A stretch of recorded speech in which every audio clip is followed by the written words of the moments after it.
자, 김대기 청와대 비서실장이 이례적으로 지난 일요일 날 지금 가계부채 폭탄이 터지면 외환위기 때보다 수십 배 더 위험하다 이렇게 말을 했는데요. 자, 이 양반이 원래 대학에서도 전공이 경제학이고 행시 붙은 뒤에 줄곧 기획예산처 등에 있어온 경제통이다라고 봐야 됩니다. MB 때 경제수석과 정책실장을 했고 다시 이 정권의 비서실장으로 발탁이 되었어요.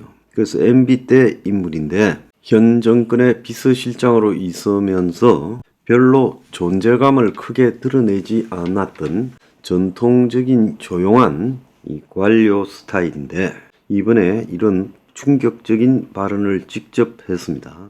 그래서 언론 사설조차도 대통령 비서실장이 나서서 가계부채의 위험성에 대해 강한 경고 메시지를 한 것은 매우 이례적이다. 이렇게 이제 평가를 하고 있어요. 실제 이제 1800조를 넘어선 한국의 거대한 가계부채가 한국 경제의 내관이라는 것은 다 알고 있었죠. 그래서 지난해 말 한국의 가계부채가 GDP 대비 108.1%로 세계에서 스위스 이어서 2다 이렇게 나왔죠. 그래서 전세금을 포함하면 실질적으로 한국의 가계부채가 세계 1위다 이렇게 이제 평가가 되는데 그런데 지난해 3분기가 이제 가장 컸고 그 뒤로부터 이제 내려오고 있었는데 올해 2분기 들어서부터 다시 올라가기 시작했어요. 그래서 지금 무섭게 늘고 있고 이 10월 달에도 5대 시중은행 가계대출 잔액이 한 달에만 2조 5천억이 늘었어요. 그러면 정부가 이런 말을 한 배경에는 앞뒤 맥락이 일치해야 돼요. 정부는 가계부채를 줄이려고 노력함에도 불구하고 가계부채가 억지로 늘어날 때 그야말로 은행과 민간의 이 정부 말에 대한 거역을 통해서 가계부채가 막 늘어날 때 해야 되는 이야기인데 정부가 과연 적극적인 가계부채 억지 의도가 있었는가가 지금 의심받고 있어요. 김대기가 과거 정부에서 유행한 연끌 대출이라는 그런 발언을 했는데 이게 틀렸다고 오늘 동아일보 사설도 지적하고 있어요. 최근에도 주택 가격이 바닥을 찍었다고 연끌 대출이 급증하고 있는데 그 배경에는 지난 연말부터 정부가 부동산 가격이 떨어지는 것을 막는다고 15억 초과 주택에 대한 대출 규제를 풀고 부동산 규제를 완화했지요. 그에 따라서 이제 정부가 부동산을 사라고 신호를 보내는구나 이래가지고 지금 집값이 반등하기 시작했고 주택담보대출 급증으로 이어졌어요.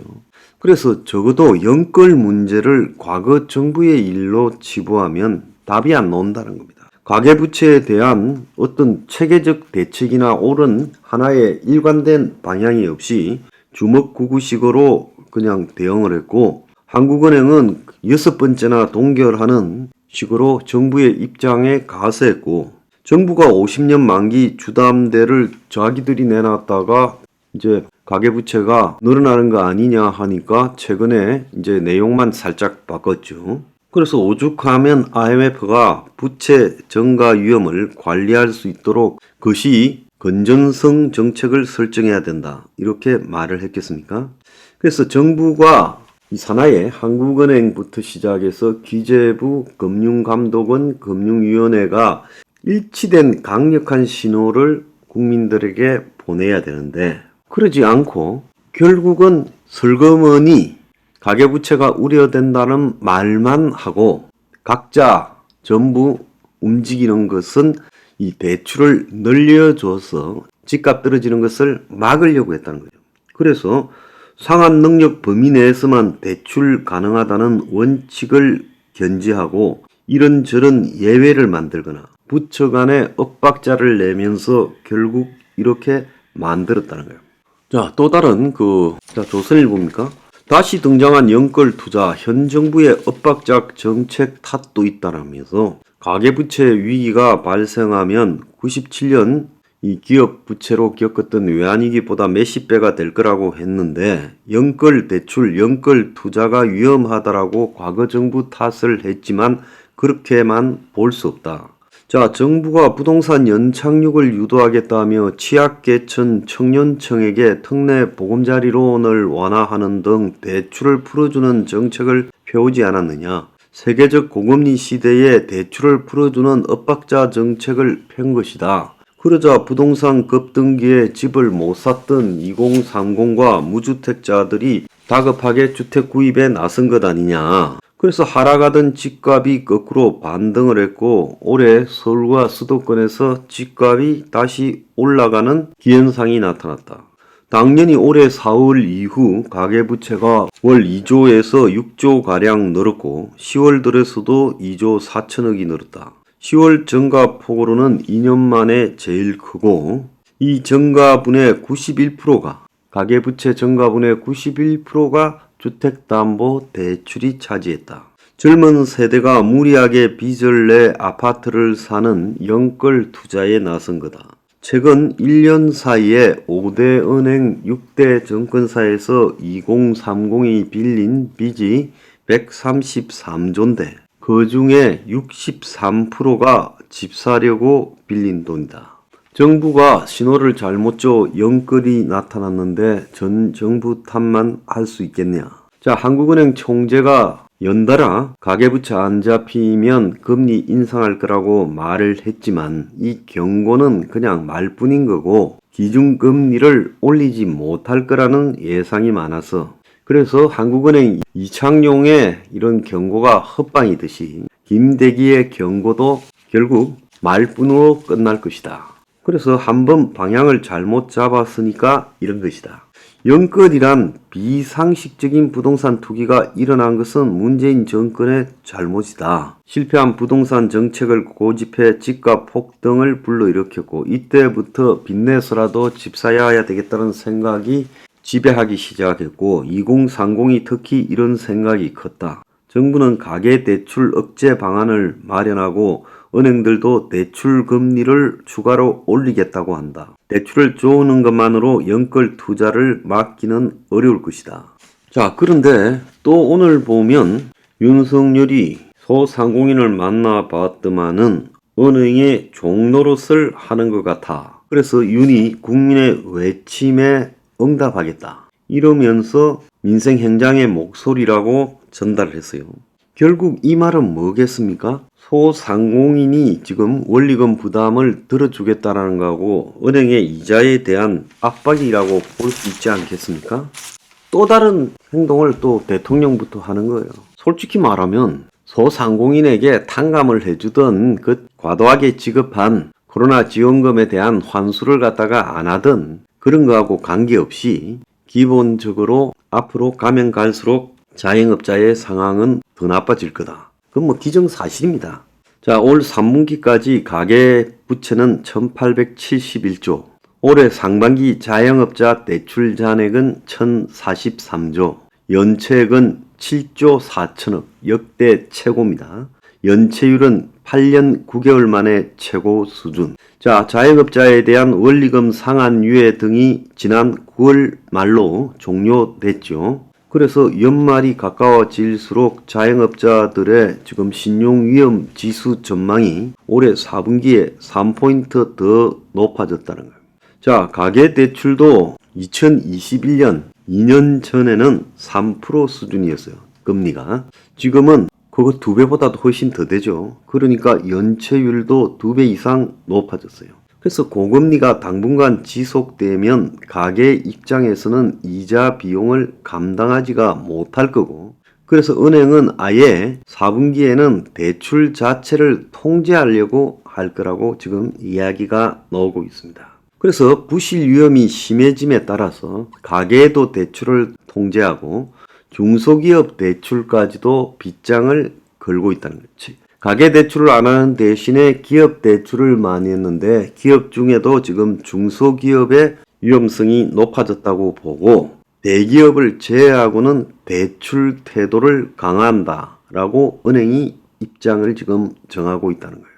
실제로 자영업자 같은 경우에는 자 이제 자영업자 대상 만기 연장 상환 유예 등이 만료되고 이제 코로나나 이런 걸 아무 적용을 받지 않음에도 불구하고 매출이 코로나 때보다도 더 못하다.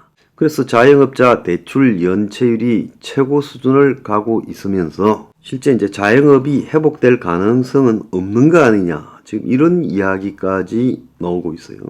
지금 자영업자들 같은 경우에 나홀로 사장이 10명 중에 5명, 절반이 직원이 없다는 겁니다. 종업원이. 사업 소득이 230만 원, 40%는 최저임금도 못 번다는 거예요. 은행권에서만 지금 작년 한 해에 대출 연체가 1조 넘게 불어나면서 지금 은행권에서만 올 상반기 말에 1조 8,175억이에요. 그래서 어제 제가 말씀했다시피 하나은행 금융연구소가 늘어난 가계부채 그리고 기업부채, 부동산 PF가 내년에 터질 가능성이 굉장히 있다고 경고했지요. 올해와 같은 고금리가 유지되고 저성장 상황이 지속되면 위험하다라고 말하지 않았습니까? 진짜 심각해서 진지하게 이야기했으면 모든 것을 거기 맞는 쪽으로 갖고 가야 될 건데 이렇게 가계부채가 위험하다고 말을 해놓고 또 실제로는 금리를 올리지 못하도록 통제하는 그런 요소들이 지금 작용하고 있고 여전히 지금 주택담보대출은 늘어나고 있고 그래서 정부가 이런 식으로 문제인식과 개별 정책을 따로따로 말하고 있는 이유는 뭡니까? 결국은 나중에 터져도 문재인 정권 탓이다라고 떠넘기려고 그렇게 하는 거냐? 무슨 의도입니까? 가계부채 폭탄이 터지면 몇십 배가 위험할 거다. IMF 때보다도 그렇게 말했으면 총력을 기울여서 부채를 줄이는 데 집중해야지. 지금 그렇게 하고 있습니까? 부동산 가격을 갖다가 떨어뜨리는 쪽으로 가겠다라는 명확한 신호를 보내고 정부가 부동산에 개입하지 않겠다라고 명확하게 말을 해야 되고 부동산에 대한 대출을 통제하겠다고 말을 해야 되는 거 아니에요? 지금 뭐 하자는 건지 저도 헷갈리는데 일반 국민들은 오죽하겠습니까?